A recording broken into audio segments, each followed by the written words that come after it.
So here we're gonna get to the nitty-gritty about parenting and addiction.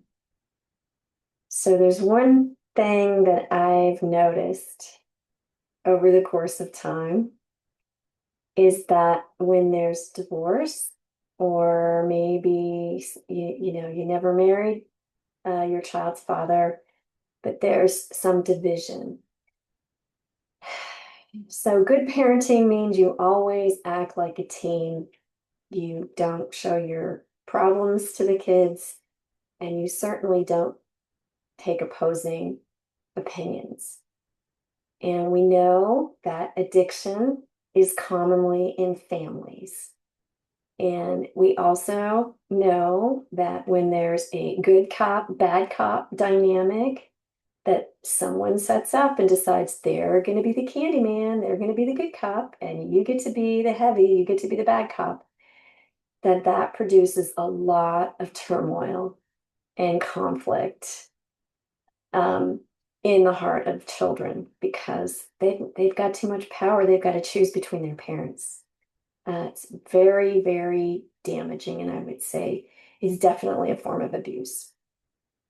So what I've seen, what we see in gaming addiction, there is kind of a classic scenario. It's not perfect, but most of the time we see a single mom and she's supporting her son, and there's usually a man involved, the father, and he often will provide gaming equipment and be online with the son when because the son is not living with him.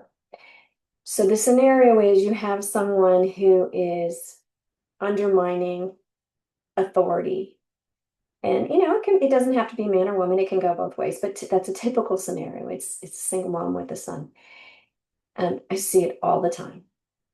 All right. And one of the things I want to say, and this is going to be a very strong statement, and I will stand by it, is that every form of social media and the internet itself undermines parental authority.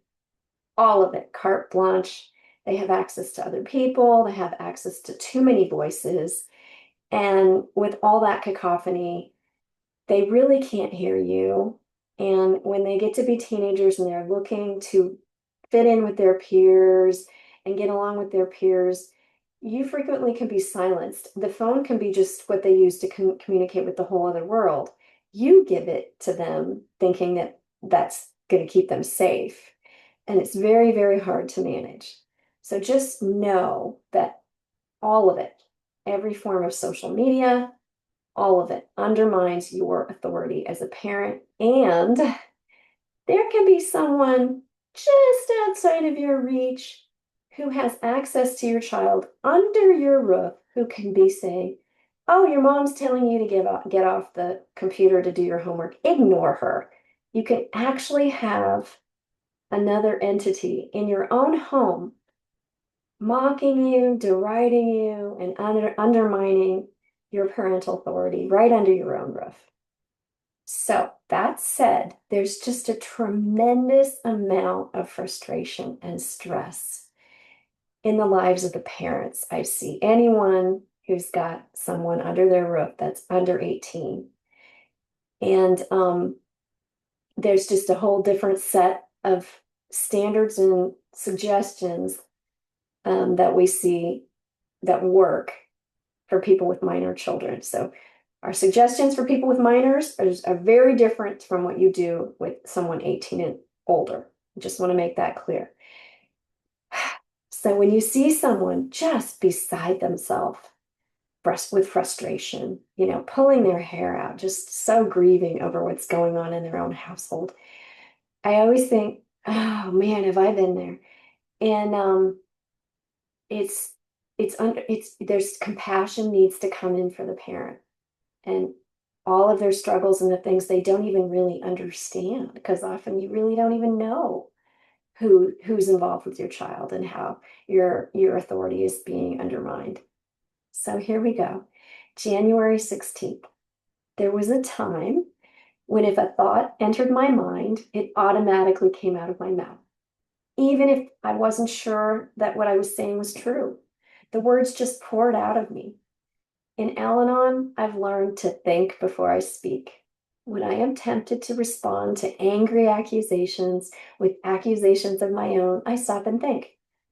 When I have an urge to betray a confidence, to gossip, or to tell something extremely personal to a total stranger, I stop and think. And when my opinion about another person's business has not been requested, I take time to think before I get involved. That way, I make a conscious choice about how I will respond. Perhaps I will decide to say nothing, or choose a more tactful way to respond, or question whether I really mean what I have been thinking. I may decide that this is not an appropriate place to discuss what is on my mind, or I might choose to go right ahead and speak up in a very direct manner. Regardless of which option I select, today I am willing to accept the consequences of my actions because I have taken the time to make a choice. Today's reminder: today I will let my words serve my best interests. I will choose them with care.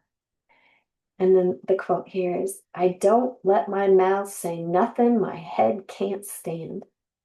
All right, I love the quote. We can just be absolutely, addiction is a vortex and you're getting sucked into it. Just invariably, you will get sucked into it and you will feel absolutely crazy. And you will be so anxious and agitated and discombobulated. And, what comes out of your mind is out of your mouth is not a good representation of who you are. So that's why we say you got to detach, you got to wholly detach, and you got to do it with love and get out of that vortex so that you can get a hold of yourself and think and before you speak and be cautious and be careful and respond wisely and appropriately. I hope this is a blessing to you.